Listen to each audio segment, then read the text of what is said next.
ಕಾರಣಾಂತರಗಳಿಂದ K P S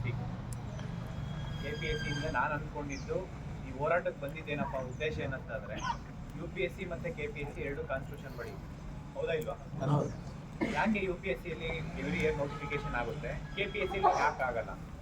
ಇದು ನನ್ನಲ್ಲಾಗಿದ್ದ ಒಂದು ಪ್ರಶ್ನೆ ಉಟ್ಕೊಂತು. ಅವಾಗ ಹೋರಾಟಕ್ಕೆ ಅಂತ ಸ್ಟಾರ್ಟ್ ಮಾಡಿದ್ದು. ಕೆ ಪಿ ಎಸ್ ಸಿ ಮತ್ತು ಪಿ ಡಬ್ಲ್ಯೂ ಡಿ ನಿಮ್ಗೆ ಗೊತ್ತಿರಬೇಕು. ಪಿ ಡಬ್ಲ್ಯೂ ಡಿ 2 ಸತಿ ಎಕ್ಸಾಮ್ಸ್ ಕಂಡಕ್ಟ್ ಮಾಡಿದ್ರು. ಫಸ್ಟ್ ಟೈಮ್ ನಾನು ಸ್ಟೇಟ್ ಯಾವುದು ಎಕ್ಸಾಮ್ಸೇ ಬರೀತಿರ್ಲಿಲ್ಲ. ಬಿಕಾಸ್ ಏನಪ್ಪ ಅಂತಂದರೆ ನಮ್ಮ ಜೊತೆಲಿ ಇರೋರೆಲ್ಲ ತುಂಬ್ತಾ ಇದ್ರು. ಏನಂತ ಅಂದರೆ K P S C state exams ಬರೀ ಕರಪ್ಷನ್ ಆಗುತ್ತೆ, ಎಕ್ಸಾಮ್ಸ್ ಬರೆದ್ರೆ ಯಾವ ಎಕ್ಸಾಮ್ಸ್ ಕ್ಲಿಯರ್ ಆಗಲ್ಲ ಅಂತೇಳಿ. ಯಾಕೆ ಸ್ಟೇಟಲ್ಲಿ ಇರೋರು ಕರಪ್ಷನ್ ಇಷ್ಟ ಆಗ್ತಿದ್ದೀನಿ ಯಾರು ಪ್ರಶ್ನೆ ಮಾಡಿಲ್ಲ. ಯಾಕೆ ನೀವೆಲ್ಲ ಪ್ರಶ್ನೆ ಮಾಡಿಲ್ಲ ಅಂತಂದರೆ ಎಲ್ಲಿವರೆಗೂ ನೀವು ಪ್ರಶ್ನೆ ಮಾಡುವ ಆ ಕರಪ್ಷನ್ ಅನ್ನೋದು ಕಡಿಮೆ ಆಗಲ್ಲ. ಇದಂತ ಅರ್ಥ ಮಾಡ್ಕೊಂಬಿಡಿ. ಅವಾಗ ನಾವು ಪ್ರಶ್ನೆ ಮಾಡೋಕ್ಕೆ ಸ್ಟಾರ್ಟ್ ಮಾಡಿದ್ವಿ. ಪ್ರಶ್ನೆ ಮಾಡ್ಬೇಕಂತಂದರೆ ನಮ್ಮಲ್ಲಿ ಒಂದು ಒಗ್ಗಟ್ಟು ಅನ್ನೋದು ಇರಬೇಕಲ್ವಾ? ಒಗ್ಗಟ್ಟು ಯಾವ ರೀತಿ ಆಗುತ್ತೆ ಹೇಳಿ? ಬಾಬಾ ಸಾಹೇಬ್ ಅಂಬೇಡ್ಕರ್ ಹೇಳಿದ್ದಾರೆ ಏನಂತ ಹೇಳಿ?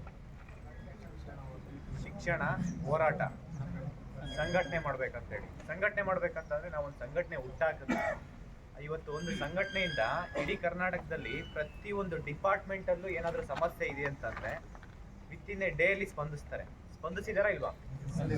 ಬಿಕಾಸ್ ಯಾಕೆಂದ್ರೆ ನಮ್ಮಲ್ಲಿ ಒಗ್ಗಟ್ಟು ಇದೀವಿ ಅಂತ ಹೇಳಿ.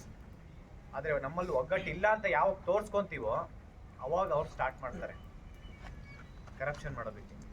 ನೀವು ಪಿ ಎಸ್ ಐ ನೋಡಿರ್ಬೇಕು, ಸುಮಾರು 949 ಜನ, ಎಷ್ಟು 402+545. ಇವರು ಒಂದು ಚೂರು ಕರಪ್ಷನ್ ಇಲ್ದಿರೋ ಎಲ್ಲ ಬಡವರು ಸೆಲೆಕ್ಟ್ ಆಗಿದಾರಾ ಇಲ್ವಾ? ಆಗಿದಾರಾ ಇಲ್ವಾ? ಲಾಸ್ಟ್ ಒಂದು 2-3 ಇಯರ್ಸಿಂದ ಪಿ ಸಿ ನೋಟಿಫಿಕೇಶನ್ ಆಗಿದೆಯಲ್ಲ, ಅದರಲ್ಲಿ ಏನಾದರೂ ಕರಪ್ಷನ್ ಆಗಿರೋದು ನೋಡಿದ್ರಾ? ಪ್ರತಿಯೊಂದು. ಯಾಕೆಂದರೆ ಕೆ ಪಿ ಎಸ್ ಸಿ ಇರ್ಬೋದು, K S P especially K S ಪಿಯಲ್ಲಿ ಪ್ರತಿಯೊಂದು ಎಕ್ಸಾಮ್ಸಲ್ಲೂ ವಿತ್ ಸ್ಕೋರ್ ಲಿಸ್ಟ್ ಬಿಡಿಸ್ತಾ ಇದೀವ ಇಲ್ವಾ? ಕೆಲವೊಂದು ಸ್ಟಾರ್ಟಿಂಗಿಂದ ಬಿಡ್ತಿರ್ಲಿಲ್ಲ. ಯಾವಾಗ ಸಂಘಟನೆ ನಾವು ಕೆ ಇ ಎಗೆ ಅಪ್ರೋಚ್ ಮಾಡಿದ್ವಿ, ಡಿ ಪಿ ಆರ್ ಸೆಕ್ರೆಟ್ರಿಗೆ, ಹೋಮ್ ಸೆಕ್ರೆಟ್ರಿಗೆ, ಹೋಮ್ ಡಿಪಾರ್ಟ್ಮೆಂಟಿಗೆ, ಪ್ರತಿಯೊಂದು ಕಡೆನೂ ನಾವು ಅಪ್ರೋಚ್ ಮಾಡಿದ್ವಿ. ಒಂದ್ಸತಿ ಸ್ಕೋರ್ ಬಿಟ್ಟರೆ ಯಾವ ಪೇರೆಂಟ್ಸು, ಯಾವ ಸ್ಟೂಡೆಂಟ್ಸು ಯಾರಿಗೂ ಅಪ್ರೋಚ್ ಮಾಡಲ್ಲ. ದುಡ್ಡು ಕೊಟ್ಟು ದುಡ್ಡು ತೊಗೊಂಡೋಗಿ ಪೊಲಿಟಿಷಿಯನ್ಸ್ ಇರ್ಬೋದು, ಈ K P S C members ಇರ್ಬೋದು, ಆಫೀಸರ್ಸ್ ಇರ್ಬೋದು, ದಳ್ಳಾಳಿಗಳಿರ್ಬೋದು, ಮಧ್ಯವರ್ತಿ ಯಾರು ಇರ್ತಾರೋ ಅವರಿಗೆ ಯಾರಿಗೂ ಅಪ್ರೋಚ್ ಮಾಡಲ್ಲ. ಯಾಕೆ ಹೇಳಿ?